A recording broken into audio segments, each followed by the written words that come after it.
Awesome.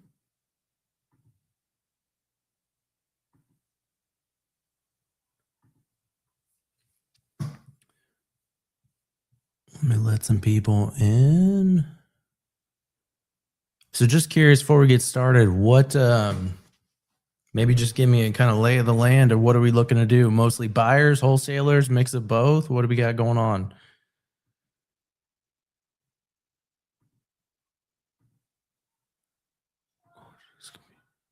Buyers. All right, I love it. Yeah. Same here. Hey, Yeah. Mark. Alex. Thanks for bringing me here. You have no choice. All right, guys. Well, let's just dive in. Today, we're kind of getting ready for the challenge. So the challenge will be on Friday. I'm actually going to be doing underwriting quite literally all day long on Friday. So if anyone has deals that they need help underwriting, that would be the great time to hop on the live and get some deals underwritten and kind of work things out and see what we can get in front of buyers. So on Saturday, we're going to be pitching to actual buyers. So we're going to be bringing buyers on and pitching deals. So whether you're a wholesaler or you're a buyer, there's going to be a place for you in this challenge. And today we're going to talk about setting up your buy box or your lend box, or even if you're a TC, I'm calling it a resource box where you can have deals sent to you. So the platform we're using for this challenge is called Buy Box Club, and it's designed solely to make everybody money. Like, that's the sole purpose of it, is to connect people. It's kind of like the ultimate connector platform that we'll kind of dive into in a little bit. But what you're looking at right now, assuming you can see the right screen out of my bajillion screens I have, is my investor profile page. So everyone signing up for the challenge has the ability to get a free investor profile page. There's no cost to it. It's just completely free. So you could have your own page like this. So actually, let me go to my live one here. You can have your own page just like this. You can, obviously you'd have to come up with the video editing and put the video and all that stuff. But this is great for, at least from the video perspective, it's great for like agent credibility, that kind of stuff. Now, you may or may not want the agent seeing your buy box if it's like Morby Method, and you may confuse them. But the point is, like, I use this all the time on my own website just to establish credibility with agents. So if you have the opportunity and want to spend the time to create some sort of video like this, I strongly recommend it. It definitely has served me well. And I've been able to buy a lot of deals, honestly, I can't say just from, but a large part from being able to establish credibility very quickly. And a lot of times social media does that for you, right? Hold on, let me see. I got to blow up the chat here. Make this a little wider so I can see the chat. Mark, yeah, man, are you signed up for the underwriting pitch challenge? I think, I thought I saw you are. If not, it is underwritingpitchchallenge.com. Let me put, instead of just making up URLs, let me actually grab the real one. Hold on one second. So this is the site that you can just sign up and join. That's where I'm going to be putting the communication, the links, and you probably already got it if you're on this call, I believe. Okay, cool. So you got it. Perfect. Just in case, I'll just put it in the side chat.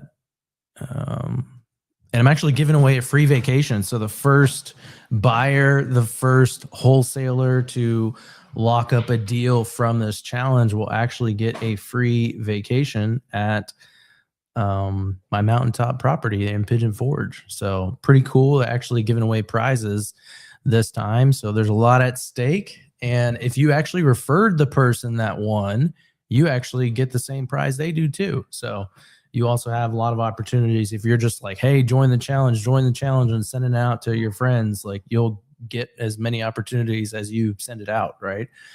Or if you want to be, what's that? what's that basketball term? I can't think of it. It's like when you, man, I'm drawing a blank. It's when you show up to a pickup game and you're like pretending that you really suck, but you're like really a badass. I can't remember what that's called. If anyone knows what that's called. No, it's not quite sandbagging. I don't know. I feel like there's a different term for it. I don't know what it is, but if you got some sleeper, maybe that's it. Sleeper, maybe? I don't know. If you got some sleeper buyer or some sleeper deals in your pipeline, this would be a great challenge to come on board and start slinging your deals to some buyers.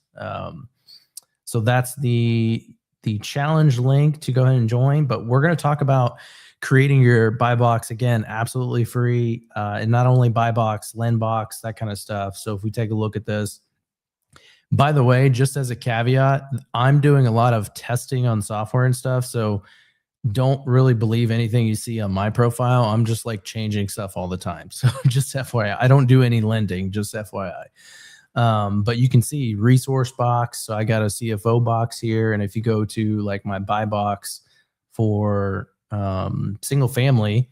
So when you get people, wholesalers reaching out to you and they're just like, hey, send me your buy box, and you send them your JPEG, that's not really scalable, right? It's really, really hard for a wholesaler to put that in their CRM and be able to like actually find deals and match it to you, because they got to like print out your JPEG image and then try to find a deal based upon that, right? And that was the whole concept of this software, is to make it more programmatic.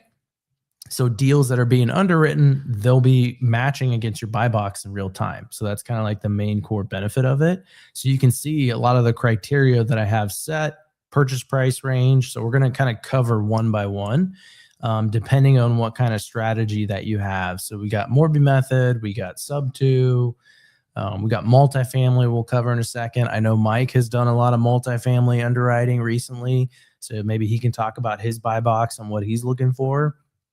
But if we just want to cover Morby method real quick. So for me, this is, I'll tell you whether it's actually my buy box or not. We'll kind of go through it. Because again, I've been doing a lot of testing on this kind of stuff. So I don't necessarily know if this is my buy box or not, but we'll go through it one at a time. Purchase price range. For me, it's really hard to get financing with a purchase price under 100K. Not to say that you can't find lenders that are willing to go that low. You definitely can. It's just, I personally don't buy in that range because they're usually kind of like full rehab type of projects. And I'm more of a lipstick kind of guy. I don't wear lipstick, but lipstick flip kind of guy. So I don't really like to go below 120. And then I don't really want to go above 440, because anything above that, you really can't cash flow. And honestly, a lot of times anything above like 285,000 in single family, you can't cash flow on that either, unless you're doing like co-living. And I actually have a duplex that I bought here in Indianapolis for $440,000. I get $1,800 on each side. And surprisingly, that cash flows pretty decently. That's the like absolute highest and max purchase price that I've ever bought at for what I would consider an LTR. So that's why I put 440 as my max. Typically, I'm not usually buying, if we're talking single family for Morby methods, I'm not usually buying above 300K. So it's kind of in that 120 to 285, but I don't want to restrict myself from getting deals. So if you think about for this challenge, the way this works is, when wholesalers are underwriting deals, they're going to be underwriting deals, and I'll show you here in a little bit, there is a match tab in the software, and it's going to tell them who matches with that deal. So if someone's underwriting a deal that's $1 million, and I'm saying I only want a deal for $440,000, that's not going to be showing up as a very high match, right? If at all. Like if you're completely out of the parameters, you're not going to be shown up at all. Like Mike, for example, he wants to buy multifamily. he's not even going to show up as a buyer in a single family mortgage method because that's not what he's looking for, nor does he want to see that kind of stuff, right? Well, actually, I don't know. I know he's hitting multifamily pretty hard. He may want to see single family. I don't know, but I know he is focused primarily on multifamily at the moment. So it really takes into consideration your true actual buy box, right? And it's going to give an actual ranking score based on the parameters that you set here. So for me, minimum cash flow, I like to see at least 100, ideally. Sometimes, I mean, my target would be around 300, I would say. Honestly, for a mortgage method, single family, it's honestly really tough. It's very rare that I find a property that can actually cash flow $300 a month. It honestly is usually $100, honestly, which is pretty sad because all that takes is literally like 1 month of vacancy and it's just like poof, gone. For example, I have a tenant moving in tomorrow into that duplex I mentioned that I purchased for $440,000. That property it's been actually empty for over a month, probably like a month and a half now. But it's been marketed for 4 months because the tenant was moving out. He was actually a great tenant. He relocated to a different state. I was sad to see him go, but he let me know like months in advance. So I had been marketing this thing for like almost 4 months, and it literally took me almost 4 months to get a tenant. And so for the last month, it fully came out of my pocket. So that's a $1,800 check that I had to stroke to cover the mortgage, right? So when you look at cash flow being $100 a month, that can get wiped away so fast. Like the cost of repairs these days is insane. You can't even get anybody to show up to your house for $100. Like you just can't. So anything you have go wrong that month, cash flow is gone. So just something to consider, but you also don't want to set a unrealistic buy box to where it's like, oh, I'm only, I want a single family. I'm going to do LTR, but I want $1,000 cash flow a month. If that's your parameter, you're not going to show up, at all, right? Like on the matches, you're going to be at the very bottom of the list. And if you look at DSCR lenders, a lot of them will go, they're happy with a ratio of 1 for DSCR. And ideally, they would like to see it at 1.25. You're going to get the highest you're going to get the highest or lowest. I don't know how to explain that. You're going to be in the highest bracket, which really results, I guess I'm confusing you guys. You're going to be in the best bracket for interest rate relative to DSCR if it's at 1.25 or above. So just something to keep in mind, but they will do loans at 1, and they'll even do loans below 1, but I would not recommend doing loans below 1. That's just, unless you have some exit strategy that actually makes sense to where you're maybe getting financing as LTR, but then you're going to do co-living as your main exit. You would obviously want to make sure you get approval from your lender to do that as long as they're okay with that. That could be a realistic reason why you'd be buying a property under a DSCR of 1. And then you can see my target locations. So these are the locations that I'm buying at, and these are the locations that you could be buying at as well. And you'll have the ability to go in there and select.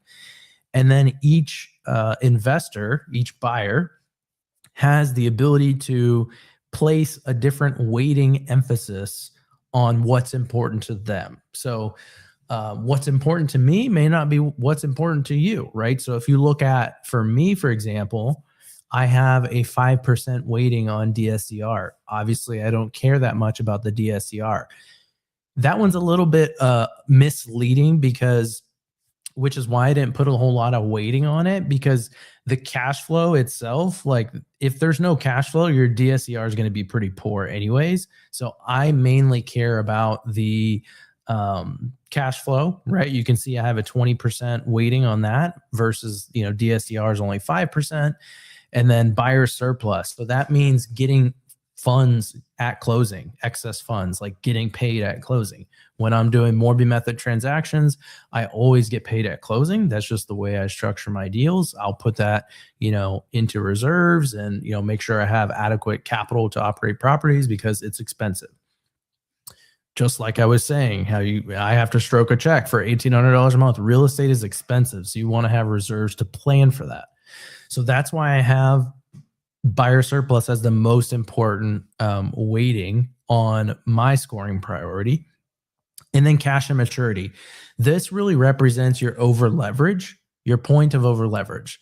Whenever your exit period is, let's say 5 years, 6 years, 7 years, 8 years, whatever balloon you have negotiated with the seller, if you have one, most of the times you do have one, that's what it's looking at. It's looking at what is the property worth at, let's say, 6 years, and how much is your debt pay down at that time, and what's like your overall debt stack look like what's your total payoff, not just the DSCR, but also the underlying seller finance mortgage, all of that combined compared to the hopefully appreciated value of the property.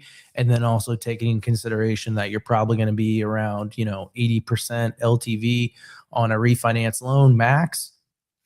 Looking at all of that, right?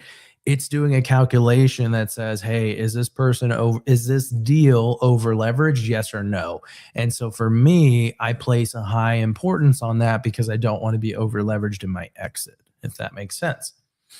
So this is a pretty good representation. Like this actually is a pretty, let me see, hold on.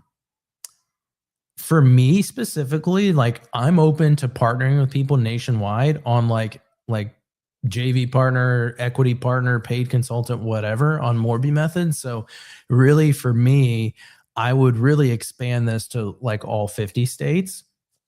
I would say, I would expand this to all 50 states because, realistically I'll partner with people on wherever their deal is, as long as someone is local and boots on the ground, because I don't want to be, in the middle of it operating it, but I'll definitely help people close these kind of deals. So I would want my name to show up on like every state, and I don't want to restrict those opportunities from me. So think about that when you're creating your buy box profile.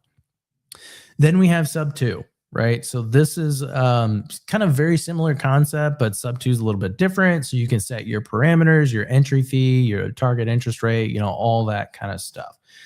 So hopefully that's kind of gives you some basic understanding of what you're looking at here. And if I go back to, if you joined late, I'll just go back to really quickly. Everyone in the challenge that, gets signed up on here. And again, this challenge is totally free. You can sign up on here totally free.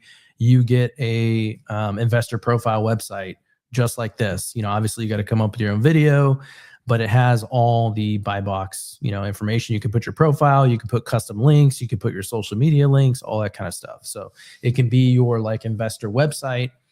And the way I'm using this now is what happens is I get a lot of deals sent to me, and it's wholesalers sending me deal flow, and they want me to like look at the deal, and it's like this 3 to 7 page memorandum of like all this information like scattered just like all over the place. And it's really hard for me to carve out the time to like look at all that information. And so now what I'm doing is I'm using this to tell wholesalers, hey, I'm not going to look at your deal unless you send it to me through here. And it's going to benefit them because it's going to underwrite the deal for them. And then it's going to tell them whether or not it's a good deal based upon like what I want. So it really answers that question without them waiting for me to reply 7 days later. And usually it's too late. I've missed a lot of opportunities on good deals because I just didn't respond quick enough, because it wasn't a priority. And I didn't, I just flat out didn't prioritize it. Now I don't really have to if I'm just driving traffic to people submitting deals. So I'm always going to make this free for wholesalers, like a free version, enough for them to send deals, because I want wholesalers on the platform sending deals. And that's why I have this challenge, right? I want deal volume. I want wholesalers to come in and underwrite properties and send deals and send them to not just me, send them to all you, right? Like send them to buyers and get like deal flow transacting on the platform. Like that's really for me, that's what's in it for me of this challenge, is to get just deal flow on the platform. So I'm going to go into to kind of get a little bit more technical and go into the software itself on how you can start getting this set up. There's a profile section that you can view your website, right? Once you publish it, you do have to publish it. So if you don't publish it, it will not be anywhere. It won't be in the marketplace. So if you go on the marketplace right now, you can see these are real investors. Like you can go and look at everyone's buy box, right? So if you have a question of like, where do I find buyers? Like here are buyers right here. We actually have close to 100 people on the platform, but only 59 of them have published their profile. So I got to go and hunt the other, 40 to be able to publish their profile. Because if you don't hit that publish button, it's not going to show up here. So there's actually a lot more people on it. They just haven't filled out their profile. So the link here, let me just put the link in the side chat. If Alex or hold on, who said that? Alexa, I think you signed up for the challenge, and it may have gone to your junk, but I'll just go ahead and put that in here. Okay, cool. Yeah, hopefully you should have gotten an email. It may have been in your junk, but it has the link to that website there, and you'll want to go ahead and get your profile signed up and everything. Okay, cool. Awesome. So you can go and check out, like Monique's a good friend of mine. She's got like over 2,000 doors. So she's a buyer on the platform. There's a lot of, Owners Club members on here, a lot of different people that they're going to be buying. Oh, she's actually coming into the Zoom right now. A lot of different people are going to be buying deals, right? So we want to get like wholesalers on here sending deal flow. And if we go back to mine real quick, so if you go into your profile, this is where you literally just put in your basic information, and you put in your profile information, all that kind of stuff. And then if you go into like media, this is just your basic stuff. So if you don't have a video, you can put a picture banner in place of the video, right? To make it look a little bit more professional. And then if you have other links, you can put links in there too. Any, video links, anything like that you want to put in there, any resources. You could add, hey, book a call with me, that kind of stuff, put in your Calendly, all that kind of stuff. And I'm open to suggestions. If you guys like, hey, I really would like to see this, I'm happy to go and, get that implemented for you. Put in your social media links so you can see all mine there. And then if you go into the actual, we'll just cover buy box right here. If you go into buy box, so this is my single family buy box, and this is where I'm going in and entering in the criteria that's important to me. And we've already covered that, when we kind of did this review of the actual site. So you can go in there and put that in, and then you can assign the weighting. So I can change this. So if I change this, if I decide, hey, you know what? Monthly cash flow isn't that important to me anymore. I want to place way more emphasis on cash at maturity because I got burned in a deal and I don't ever want to do that again. You can change it. It will change your results. Just so you know, when people are sending deals, and I'll show you in a second, it will change what gets calculated as your score because you've changed the weighting and the allocation of it. Let's see. This will be important for you in the future. I don't want to have, personally, as a buyer, like I don't want to have my time get wasted. Anthony, yes, it was in the email.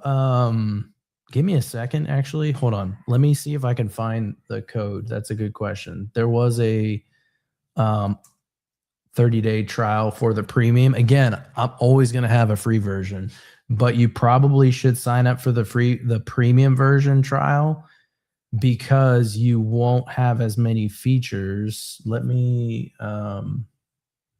get that code here give me a second. Hold on. I forgot what the code was. Where did I put that? Okay, let me put that in the chat.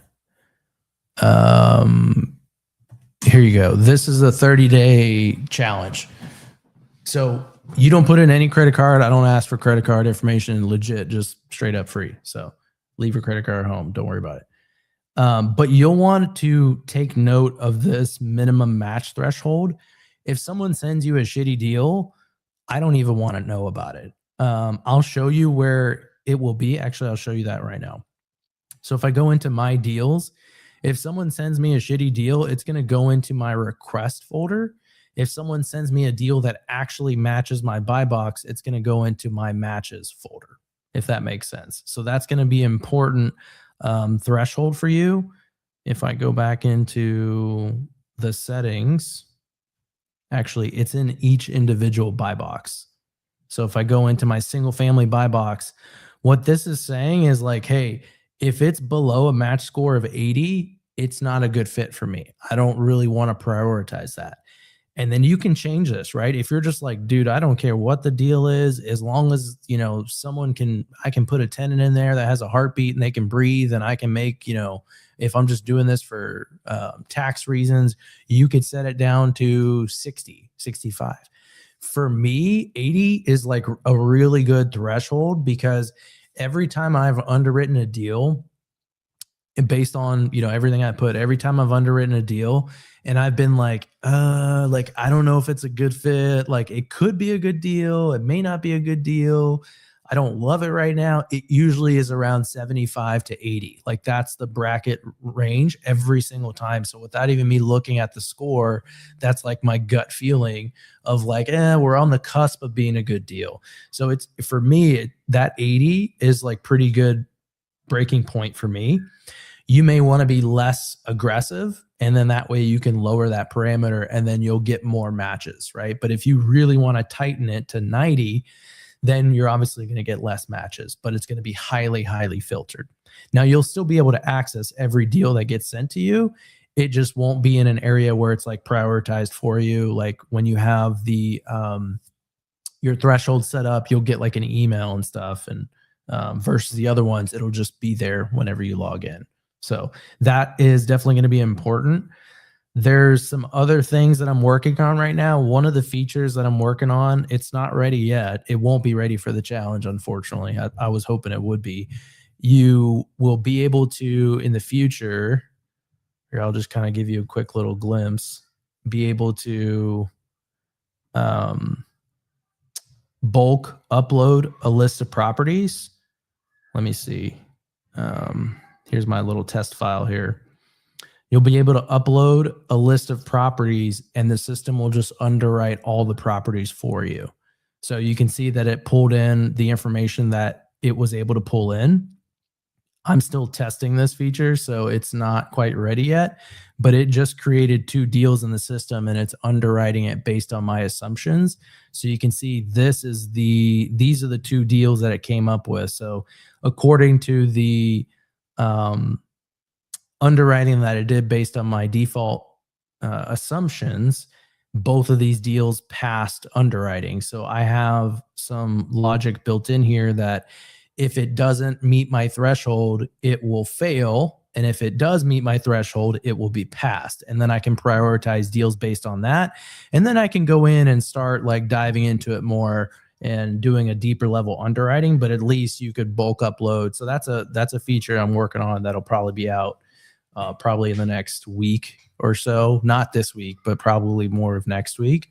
I'm really excited about that because that's when I'm going to get to scale. So that's when I'm just going to start mass underwriting properties. And I used LOI Blaster, and I love LOI Blaster, but the thing that I didn't like is that I was uploading a mass list, blasting it out, and a lot of the responses I was getting, their agents were calling me, and I start talking to them. I'm like, man, this is a shitty deal. Like, I don't even want this deal. And it's because we're just like blasting out this like cold list. And this will be different because I'm like filtering through the whole list and making sure it's like at least a decent deal before I start sending out all those LOIs. So that way I can have highly filtered conversations with agents and don't have to like walk and dance out of this conversation of like, oh, like, what do you mean you're not interested? You're the one that sent me the LOI. And I'm like, that's a great point. Thank you. I don't really say that, but I usually blame it on my fictitious underwriter that doesn't exist and say, oh, my team they must have underwritten this deal and made a mistake. I'll have to go back and do some training, or, usually say some stuff like that. But that's one of the things that we're working on. So if you let's say if we open up one of these deals here, I'm just going to open up a random deal. And when we talk about how the buy box is going to be important, if we look at this, it will have your score. Let me pull up a deal that's like decent. That's probably not a decent deal, but we can make it a decent deal. Give me a second. Hold on. That's the beauty of making numbers up. You can make anything look like a good deal. So why is this not a good deal? Hold on one second. We're not doing underwriting training today, but I just want to give you an idea of what you can expect based on my buy box, why this is not a good deal. Oh, that's probably why. I'm turning this into a lot better of a deal here in a second. Let's see.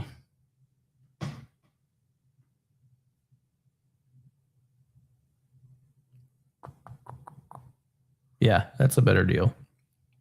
Okay, so now we're looking at an 88% match on my personal buy box. And if I'm a wholesaler, I know a lot of people that are both wholesalers and buyers. If I'm a buyer, I could look at it and see, oh, wow, that's a pretty good match for my buy box, right?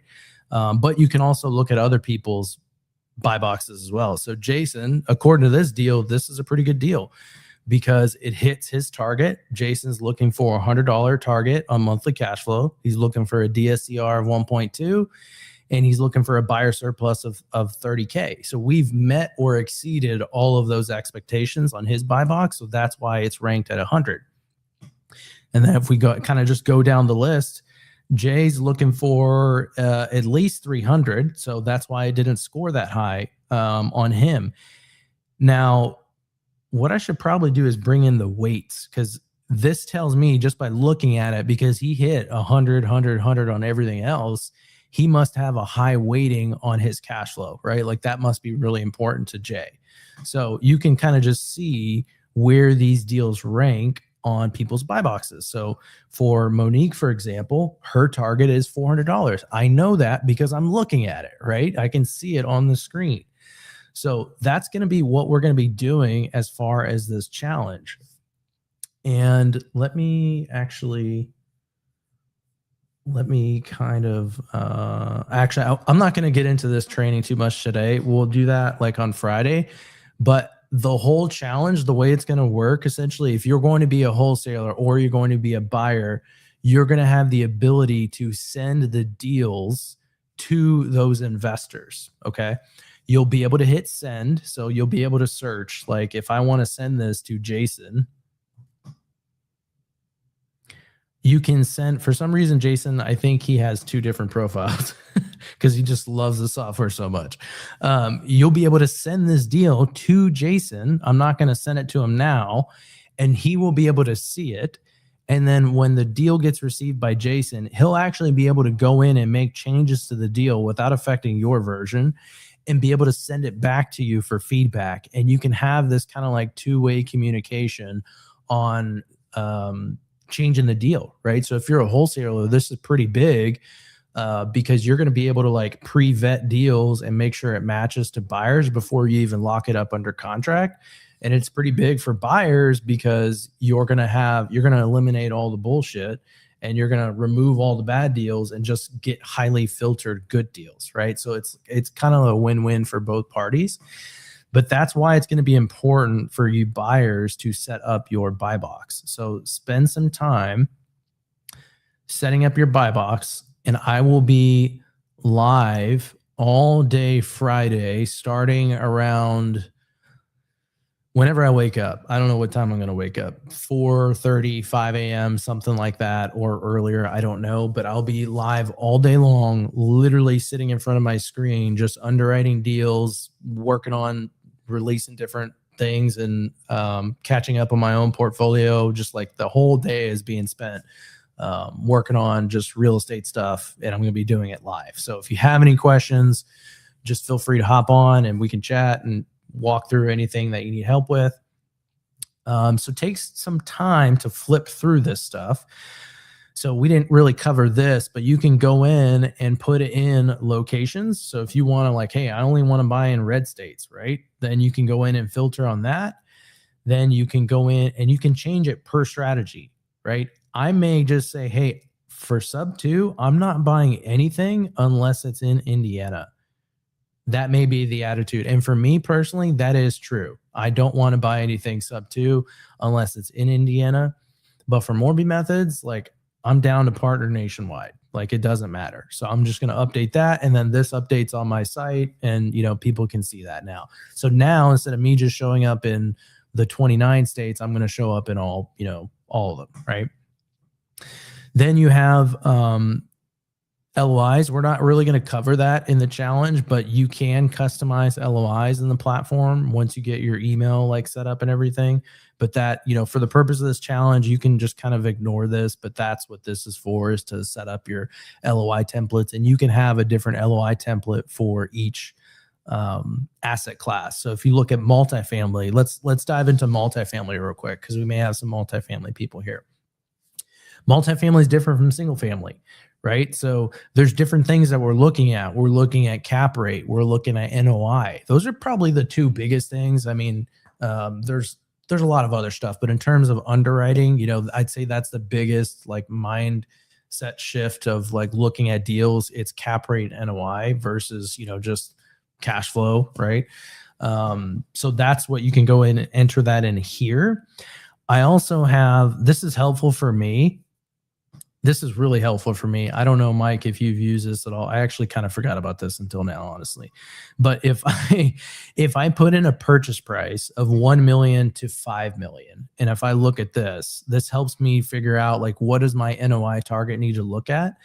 The way I kind of put this little helpful hint here is if I'm basically putting this as I'm going to buy a property at 100% LTV. And if you really think about it, the whole concept of OPM, like other people's money, whether you call it Morby method or you get a loan from a bank or a hard money lender, and then you raise capital for the gap funding, the down payment, like at the end of the day, it's still 100% LTV. Like you're just not getting it in the sense of maybe you're not having a second position recorded if you bring in partners or however you structure it, right? Most people buying real estate in this community, like one way or another, however you slice it, like it's 100% LTV, like from some sort of lending source, right?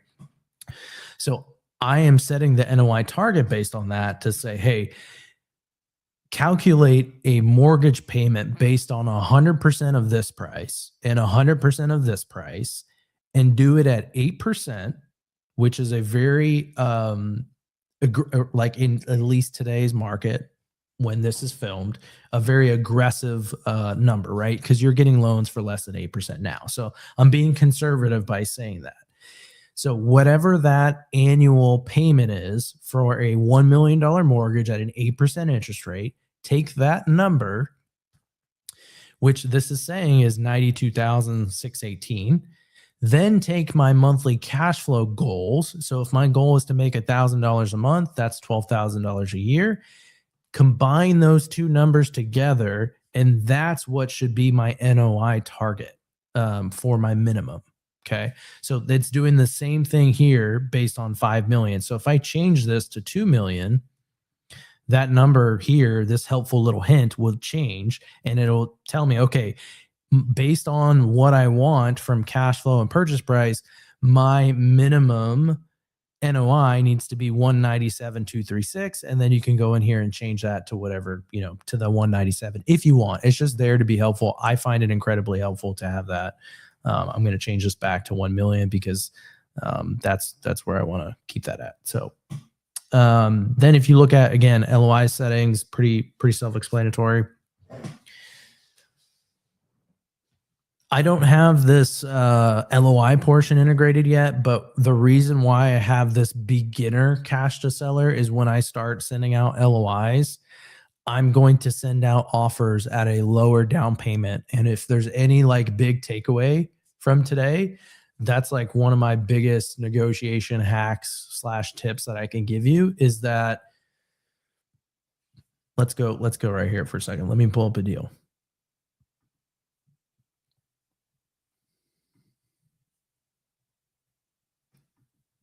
Hold on, let me change something.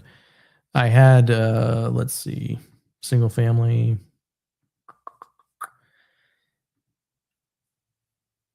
I don't want that to be overwritten. Okay, give me a second.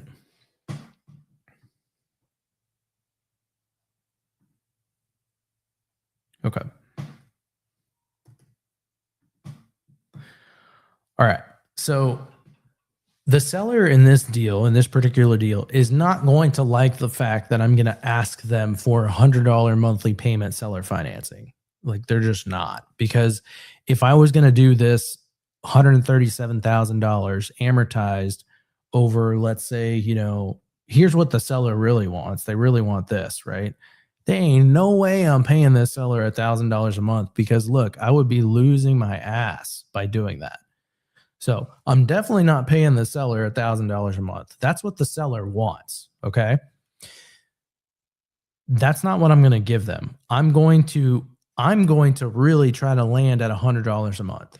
So in my LOI, if I just come swinging out of the gate with $100 a month in monthly payment and I give them, hey, I'm going to give you a 60% down payment straight out of the gate, I have zero room to negotiate, and they're only going to focus on that $100 monthly payment. That's all they're going to care about. They're going to be like, no way, I'm not doing a $100 monthly payment. Well, you have no chips left to negotiate because you've given them everything, right? So when we go and take a look at this, what is this, 1524? Okay.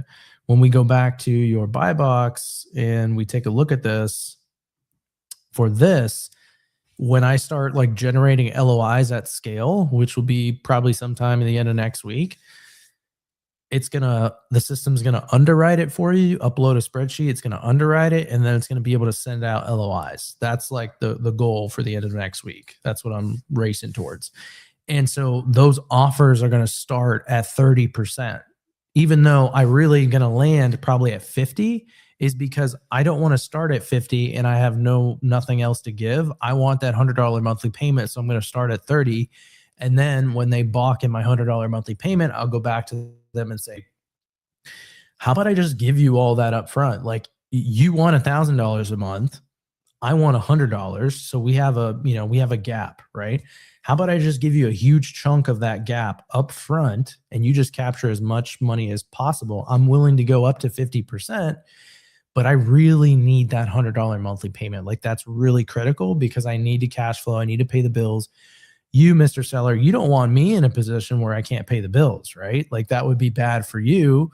Sure, we could lock up this deal and maybe I'd be fine for 4 or 5 months, but you don't want me coming back to you in 5 or 6 months saying I can't pay the seller finance payment. Like that's not going to do you any good. So let's make it to where you and I both know that I can pay the bills every single month. That $100 monthly payment is really important to me. I'll give you that 50% down, even though I started at 30, but I was willing to go to 50 anyways from the beginning, right? So that's just one of those negotiation tactics. So that's why I built it in here to go for starting at 30% in my offers and then working myself back up. I did forget that I was on Facebook Live and YouTube right now, so I hope no agents are watching my negotiation tactics because then they'll know what I'm doing with my offers. Cool. So I hope that is a pretty good explanation. I think I pretty much covered everything for like financial criteria, going into locations, LOI settings, all that kind of stuff. So play around with it. If you got any questions, you know where I'll be on Friday. I'll be here all day long. What else? Oh, last thing, buyers. If you are a buyer, tell me right now that you want to be highlighted and featured on Saturday for whenever. Is this recorded? That's a great question. Is it recorded? I think so. Hold on one second. I know it's definitely recorded on my YouTube channel right now. Where can I see if this is recorded?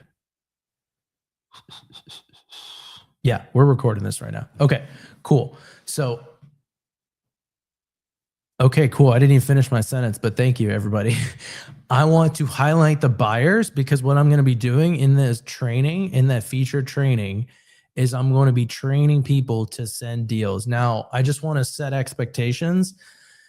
Let's be realistic. Like, we're not going to lock up a deal in one day. I mean, it could very well happen. I think I have till like, I'll have to go check the website. What did I put? Hold on. Let me check the website real quick. Underwriting pitch. I put the challenge rules down here. I'm giving people till 1:15 to get a deal under contract. So it's not like, hey, at the end of Saturday, if you don't get under contract, no one wins. Like, let's be realistic. Like some of this stuff takes time. So the goal is for people to, like, if you have leads already, bring them, underwrite them, and we'll start pitching them to buyers. But I want to highlight you buyers at the very least, get you spotlighted, get you some exposure, get people like, get your name in their heads for them to start sending you deals and fitting your buy box and like actually sending deals that actually match your buy box. That's the goal. So for everyone that said me, I am not smart enough to figure out how to save the chat. Maybe I should figure that out. Save chat. Okay, cool.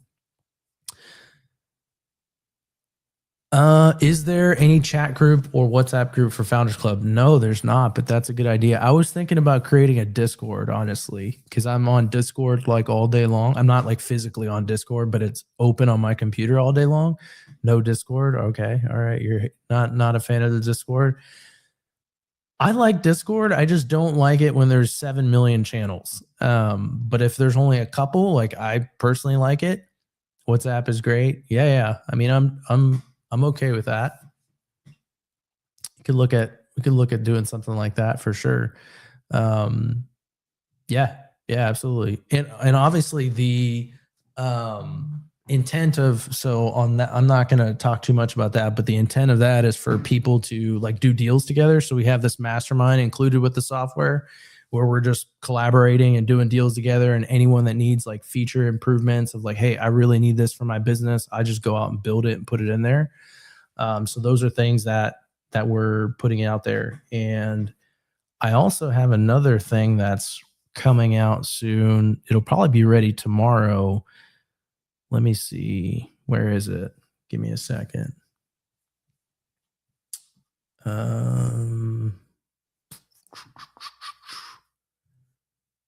I won't waste too much time trying to find this, but give me 1 second. I might be able to find it.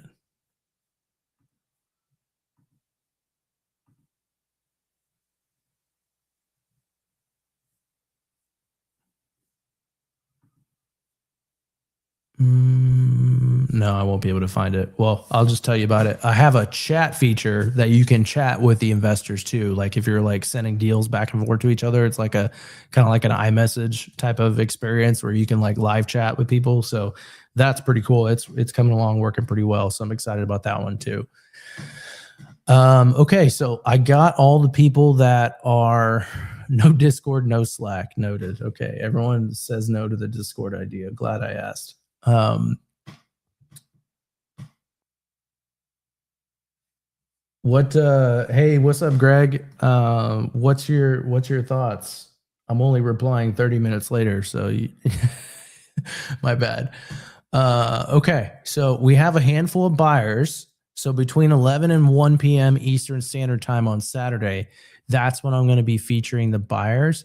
That's for 2 hours. So I think we have enough buyers here that, we can easily spend some time featuring them. So let me make sure, if you want to be featured, go ahead and please type in one more time, like feature me, or the people that said me already, I'll get that. I'm going to save the chat. But if you want to be on that list, let me know now.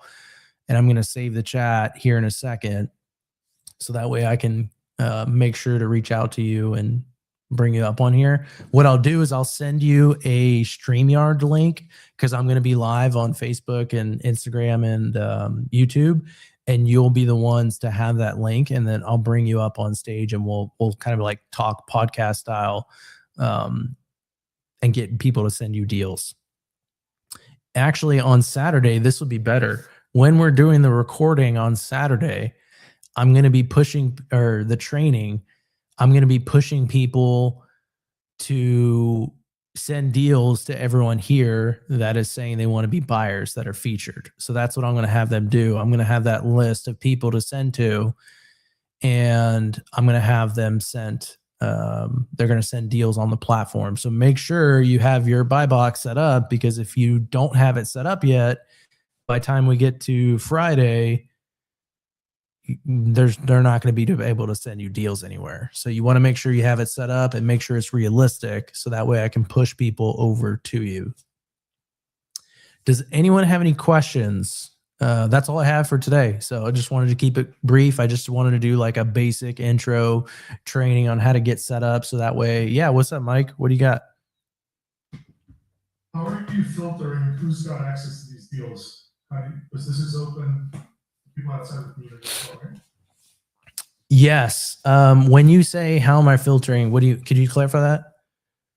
Well, originally you said you're gonna be able to post your deals up there and allow us to take a look at them, right? Yes. On the platform. Yes. How are you filtering those lenders to see who's legit and who's out to pick up deals from other people? What do you mean by that for on the lender side? Well, how do you screen the lenders to make sure they're actual lenders? That they're not other investors trying to steal our deals. All right, you're going to present the deal up there, right? You're going to present it with the address and everything else, and it becomes public. It's a deal that- Correct. Well, you can actually, I'll do a double take on that. Let me write that down, because that is a feature that I'll have to test to make sure it works. You do have an option to hide the address and not share the address, but you can send all the details of it. And when you hide the address, it'll just say city and state.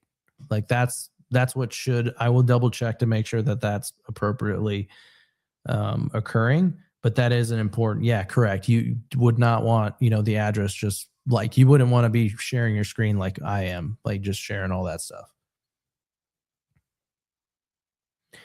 Does that answer your question? Yes. Okay, cool. Yeah, let me take notes. I have a question also. Yes. So, like, is there an easy way? I think you mentioned in the beginning, and again, I'm new to this, so it's a kind of stupid question, but yeah, I'm gonna ask it.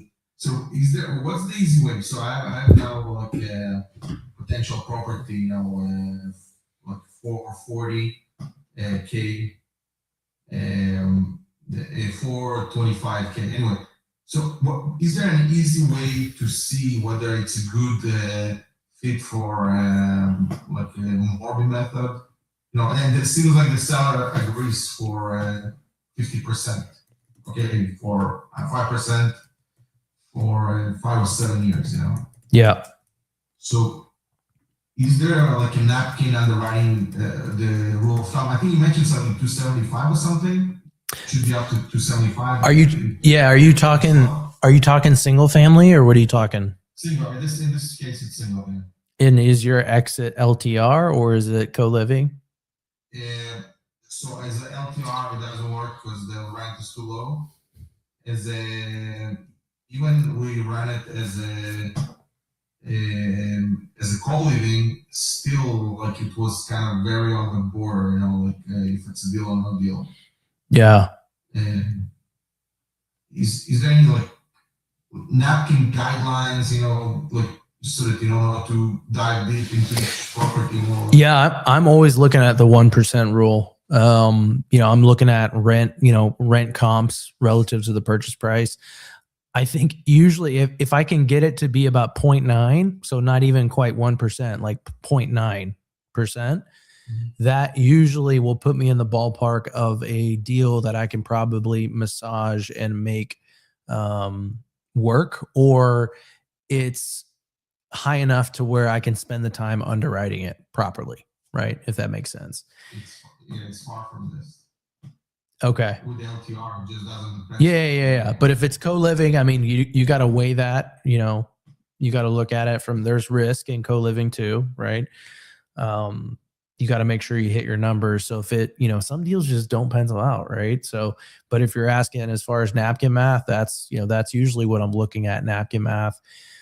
Just kind of high level concepts. I would say 1% rule.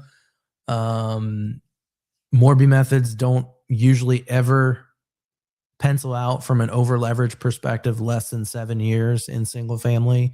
I'm usually 7 is the minimum. It's usually for me, the sweet spot's like between 8 and 10. That's usually where I can get to the point here. And I'll actually, well, we're going to do some underwriting training on Friday, but let me share my screen real quick. If I can figure that out. Hold on 1 second. Oh, there we go. Desktop 1. Okay, cool. So if you look at, I'm just going to open up this random deal for a second and play around with the numbers. So if I look at, let's see.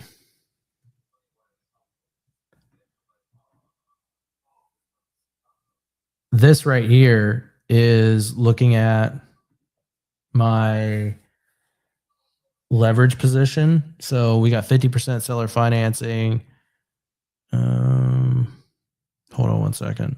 Let me go back to another deal. That was one of those deals I imported that I told you that wasn't quite working yet. So let me go back to something like this. And you want to see a couple examples of deals that are working, you know, just you know, frame it in your brain, you know, and okay, this is okay, yeah, it's close to those.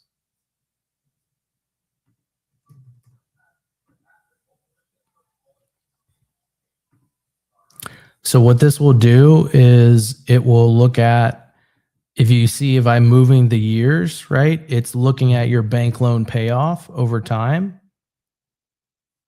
And that's what you need to bring to the table to refinance, yeah. Correct. So that kind of does that for you as you're looking at your maturity date. You can see the debt being paid down and the appreciation of the property over time. So if I go, let's see. Trying to find ones that I haven't been just like spending all this time jacking around with and breaking it. That's probably a better one.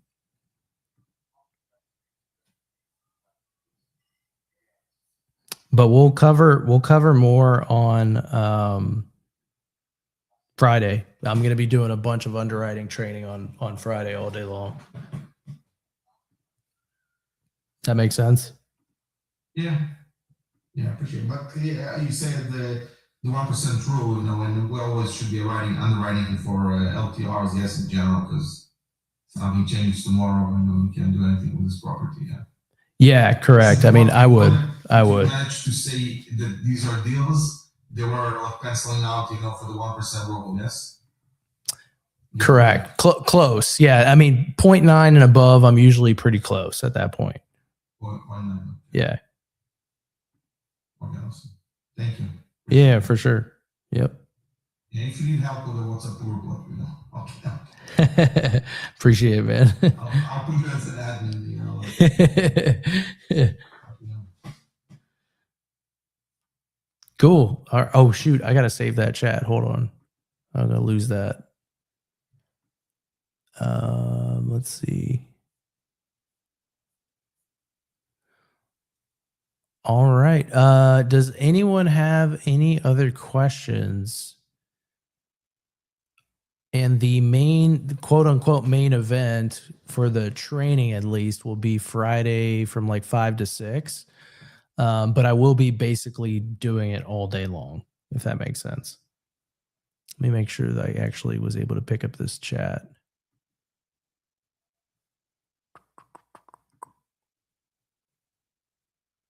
So it won't be Zoom. Yes, it will be only on your stream. I don't know. That's why you can- I think I haven't honestly haven't decided. I think I may do it on Zoom. The problem with social media is that you're on social media and people have squirrel brains, and then they're like, oh, let me go check out this post, and then they scroll off the page, and then they just like they're there for 10 seconds. But when you're on Zoom, it's like much more of a formal commitment, right? You don't just get up, you don't just leave and then come back, leave and come back. And what I find is a lot of people do that on social media. They're like listening for 10 seconds and then they get squirrel brain and then go leave and do something else and then come back and all that kind of stuff. I am not even seeing this chat save, so I'm just going to do some old school, literally copy and paste in this whole chat. Okay, cool. Does anyone? Oh shoot, that did not work. Okay, I really need to figure out how to save this chat. I guess if I'm the meeting creator and you guys leave, I still have this up on my screen, right? I think that's how that works. I can send you. I downloaded the chat. I can send it if you. Oh, you have the chat? Okay. Yeah. At least let me see. I did save. Yeah. Let's see what is there. Oh, I got it. It came through here. Okay, cool. Yeah. Awesome. Now I got it. Now we're good to go. Okay, cool. All right. Well, I appreciate it, everyone. And then for the ones that signed up for Saturday, I'll make sure to start sending deals your way and kind of get deals underwritten. And then over that period of time of the next week or two, you'll start getting some deal flow. So let's collaborate. Absolutely. Let's do it. Let's do it. All right, everyone. Well, if you don't have any other questions, have a good night, and I will see you guys Friday. No Zoom tomorrow. It's just Friday and Saturday. So, all right, everyone. I will talk to you guys later. Take care.